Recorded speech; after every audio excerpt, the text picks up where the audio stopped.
세상에서 가장 무거운 비밀이 있습니다. 사랑하는 사람을 걱정시키지 않으려고 혼자 삼킨 비밀.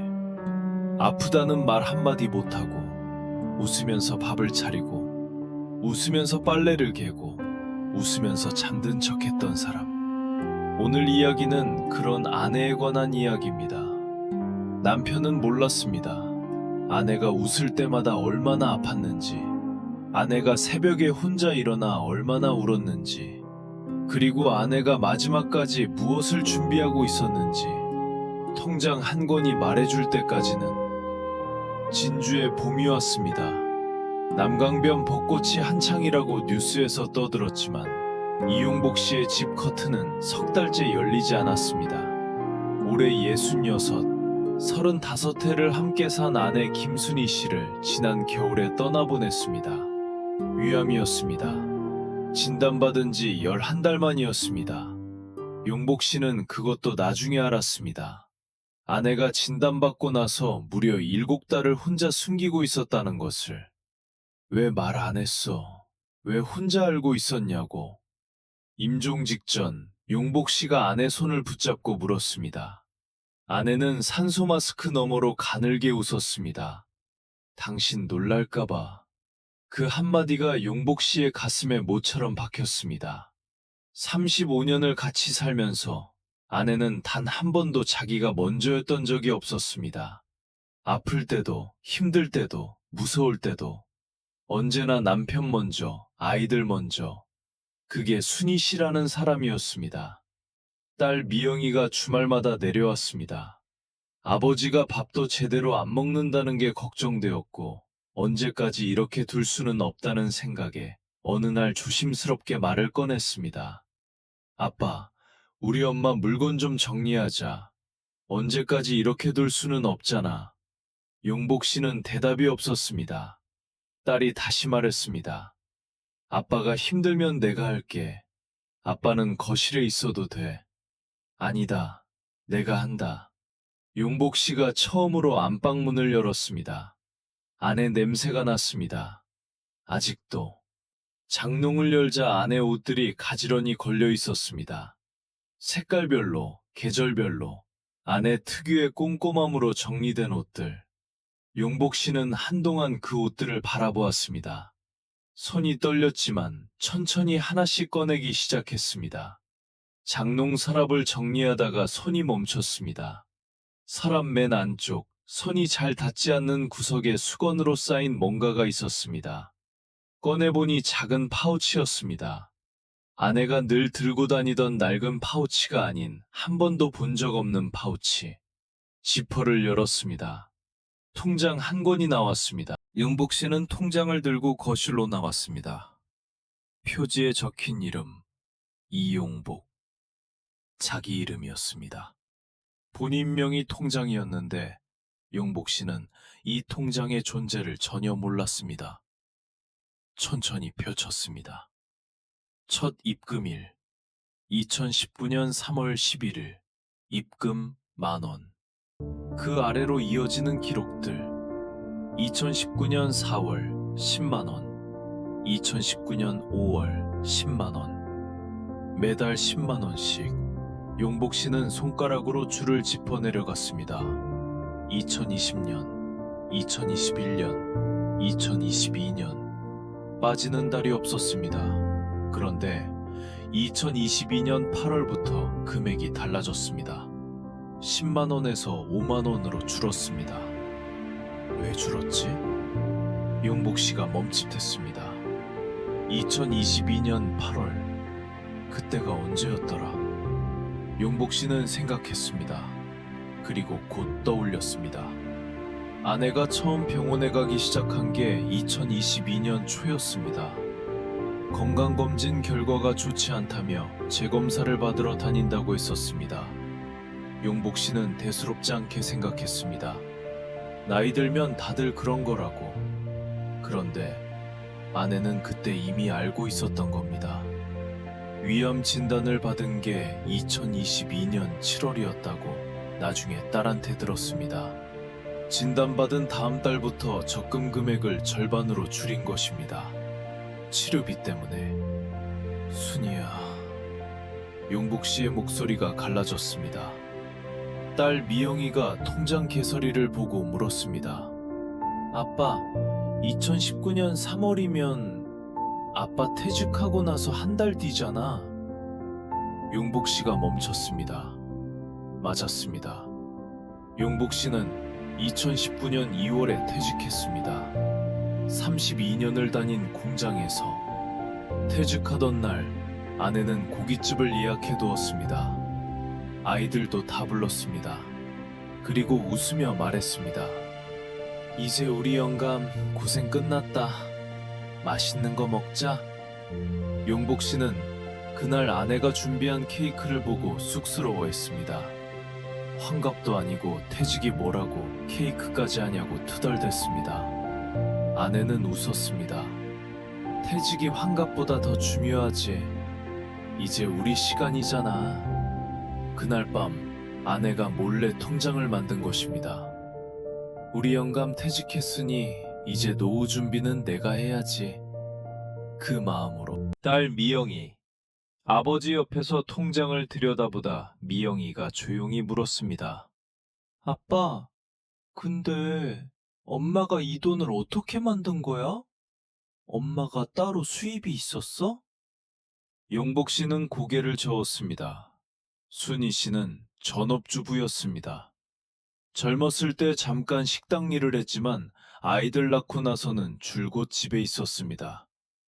나도 모르겠다. 미영이가 통장 거래 내역을 자세히 들여다보았습니다. 입금처를 보니 현금 입금이었습니다. 현금으로만 넣었네. 아빠한테 들킬까봐 계좌이체 안 하고. 용복 씨는 아무 말도 못했습니다. 나중에 알게 되었습니다. 아내가 돈을 만든 방법을 아파트 경비원 아저씨가 말해주었습니다. 사모님이 매달 2번씩 새벽에 나오셨어요. 뭘 들고 나가시길래 제가 여쭤봤더니 재활용품 모아서 파신다고 하시더라고요. 무거우실 텐데 제가 도와드리려고 하면 한사코 괜찮다고 하셨어요. 순희 씨는 아파트 주민들이 버리는 빈 박스, 신문지, 빈 병들을 모았습니다. 매달 2번씩 새벽에 리어카를 끌고 고물상에 다녀왔습니다. 그렇게 만든 돈 3만 원, 5만 원을 차곡차곡 모아서 매달 10만 원을 넣었습니다. 나머지는 반찬값에서 아꼈습니다. 당신은 반찬이 왜 이렇게 없냐고 투정 한 번 부린 적 없는 남편이었습니다. 그래서 가능했습니다.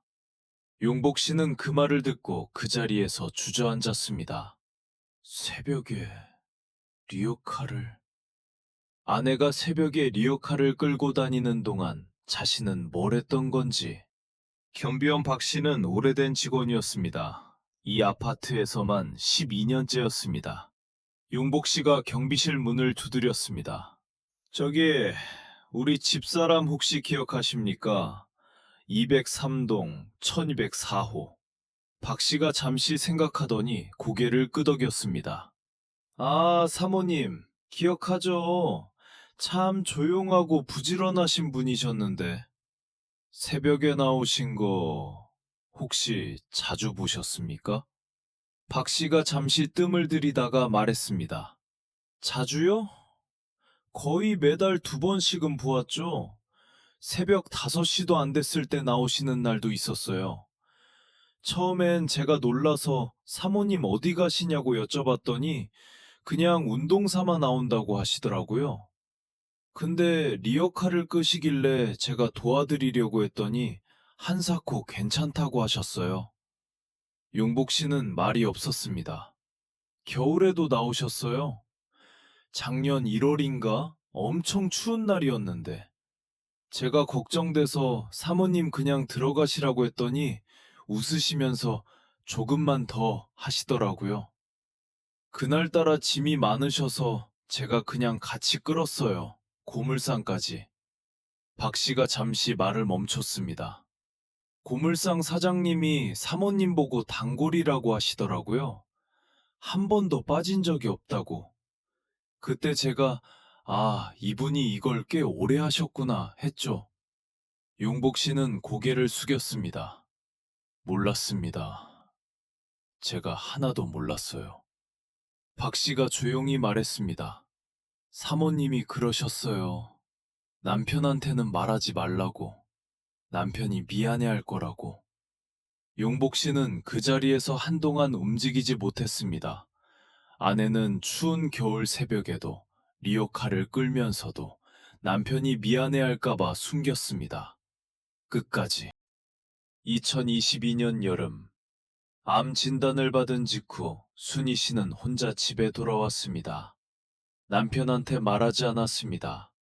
아이들한테도 말하지 않았습니다. 병원 로비 의자에 한동안 앉아 있었습니다. 그리고 생각했습니다. 말하면 안 되지. 저 사람 걱정할 텐데. 용복 씨는 퇴직 후 처음으로 여유를 즐기고 있었습니다. 동네 노인정에도 나가고 친구들이랑 낚시도 가고 오랜만에 표정이 밝아졌습니다. 순희 씨는 그 표정을 망치고 싶지 않았습니다. 35년 동안 공장에서 고생한 사람입니다. 이제 좀 쉬게 해줘야지. 그래서 혼자 치료를 받기로 했습니다. 항암 치료를 받는 날은 컨디션이 안 좋다고 했습니다. 식욕이 없다고 했습니다. 머리카락이 빠지기 시작하자 미용실에서 짧게 잘랐다고 했습니다. 용복 씨는 의심하지 않았습니다. 단 한 번도. 그게 용복 씨는 지금도 가장 가슴이 아픕니다. 아내가 그렇게까지 힘들었는데 자기는 아무것도 눈치채지 못했다는 것이. 미영이가 통장 마지막 장을 넘겼습니다. 입금 기록이 끊긴 날. 2023년 2월 7일 입금 5만 원.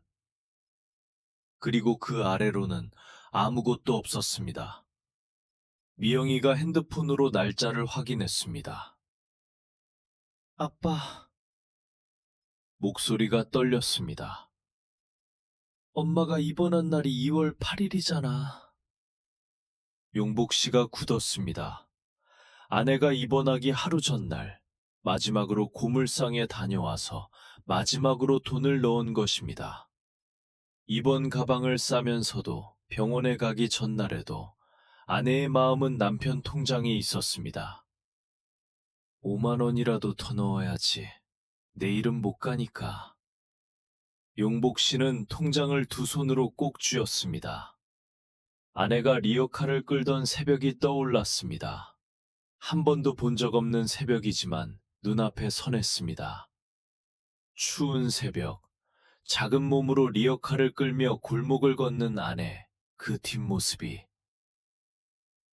미영이가 파우치를 다시 살펴보다가 안쪽 주머니에서 접힌 메모지를 발견했습니다. 아빠, 이거. 낡은 메모지였습니다. 몇 번이나 접었다 펼쳤다 한 흔적이 있었습니다. 순희 씨의 글씨였습니다. 용복 씨가 천천히 펼쳤습니다. 여보, 이걸 네가 보고 있다면 나는 옆에 없겠지. 미안해, 말 못해서. 당신이 걱정할 것 같아서 그랬어. 당신 얼굴에 걱정이 가득 차면 내가 더 아프거든. 그래서 못 말했어. 나쁜 사람이지. 이 통장 네 노후 준비한다고 만들었는데 많이 못 모았어. 미안해. 우리 퇴직하면 둘이서 제주도 한번 가자고 했잖아. 그거 꼭 가. 나 없어도. 혼자서 밥 잘 챙겨 먹어. 국 끓이는 법은 냉장고에 붙여놨어. 세탁기 돌리는 법도. 그리고 여보, 35년 동안 내가 제일 좋은 사람 만난 것 같아. 고마워, 순이가. 부엌 냉장고. 용복 씨가 부엌으로 걸어갔습니다. 냉장고 문을 열었습니다. 아내 말대로였습니다. 냉장고 안쪽 문에 포스트잇들이 가득 붙어 있었습니다. 국 끓이는 법, 밥솥 사용법, 세탁기 코스 선택법, 청소기 필터 교체 주기, 보일러 온도 조절법. 하나하나 남편이 혼자 살아가는데 필요한 것들을 적어두었습니다. 아내는 알고 있었던 것입니다. 자기가 먼저 갈 수도 있다는 것을.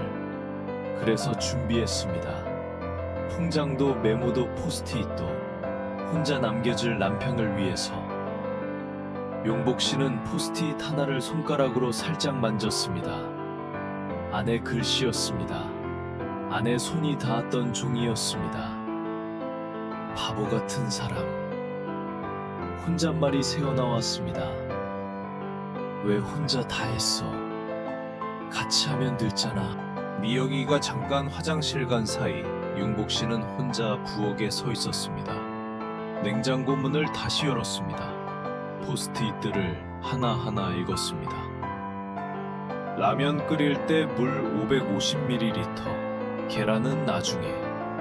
용복 씨가 피식 웃었습니다. 라면 하나 끓이는 것도 적어두었습니다.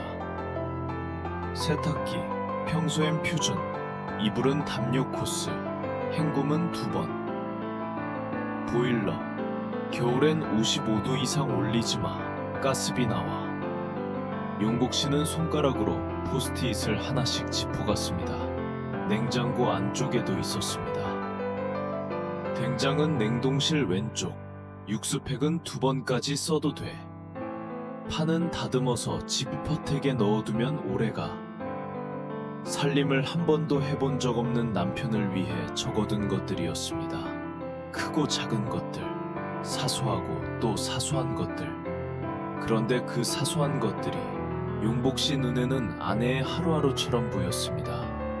매일 이 부엌에서 이것들을 챙기며 살았을 아내. 냉장고 맨 아래 칸 포스트잇 하나가 눈에 들어왔습니다. 여보, 밥 꼭 챙겨 먹어. 굶으면 안 돼. 용복 씨는 그 포스트잇을 떼지 않았습니다.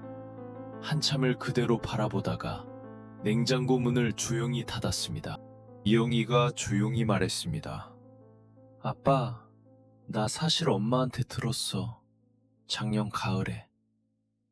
용복 씨가 딸을 바라보았습니다. 엄마가 나한테만 말했어. 아빠한테는 절대 말하지 말라고 하면서. 아빠 놀랄까봐, 아빠 힘들까봐. 미영이의 눈에서 눈물이 흘렀습니다. 나도 엄마한테 말하라고 했어. 아빠한테 말해야 한다고. 근데 엄마가 당신 고생만 시키고 내가 먼저 가면 미안하다고, 고생이라도 덜 시키고 가야 한다고 그랬어. 용복 씨는 아무 말도 못했습니다. 미영이가 계속 말했습니다. 엄마가 아빠 퇴직하고 제일 좋아했어. 이제 아빠 쉬게 됐다고, 밥도 같이 먹고 산책도 같이 다니고 좋다고. 근데 자기가 아프다고 하면 아빠가 또 힘들어질까봐 그게 제일 싫었던 거야. 용복 씨는 오랫동안 아무 말도 하지 않았습니다. 창밖에 봄볕이 들어오고 있었습니다. 여름이 끝날 무렵 용복 씨는 제주도에 갔습니다. 딸 미영이가 함께 갔습니다. 아내가 가고 싶다고 했던 곳, 둘이서 가자고 했던 곳. 용복 씨는 비행기 안에서 창밖을 내내 바라보았습니다. 구름이 많았습니다. 제주 바다 앞에 섰을 때 바람이 세게 불었습니다. 용복 씨는 주머니에서 통장을 꺼냈습니다. 아직 해지하지 않은 그 통장. 바다를 향해 들어 보였습니다. 말없이. 한참 그렇게 서 있었습니다. 미영이는 아버지 옆에서 아무 말도 하지 않았습니다. 바람이 불고 파도가 치고 갈매기가 날았습니다. 잘 왔지? 용복 씨가 혼자 중얼거렸습니다. 보여? 대답은 없었습니다. 하지만 그 순간 바람이 한 번 크게 불었습니다. 용복 씨는 눈을 감았습니다. 사랑한다는 말보다 더 깊은 사랑이 있습니다. 아프다는 말 한마디 못하고 새벽에 혼자 리어카를 끌며 남편 노후를 준비하는 마음. 그 마음이 통장 한 권에 담겨 있었습니다. 많지 않은 돈이었습니다. 하지만 세상에서 가장 무거운 돈이었습니다. 한 번도 자기가 먼저였던 적 없는 사람이 평생 모은 돈. 사랑하는 분이 곁에 계신다면 오늘 이 한마디를 전해주세요. 당신 덕분에 내가 살았어. 그 말 한마디가 세상 어떤 선물보다 클 겁니다. 주머니 속 편지는 말하지 못한 사랑을 대신 전합니다. 오늘 이야기가 여러분 마음속 소중한 사람을 떠올리게 했다면 그것으로 충분합니다. 다음 이야기도 곧 찾아오겠습니다.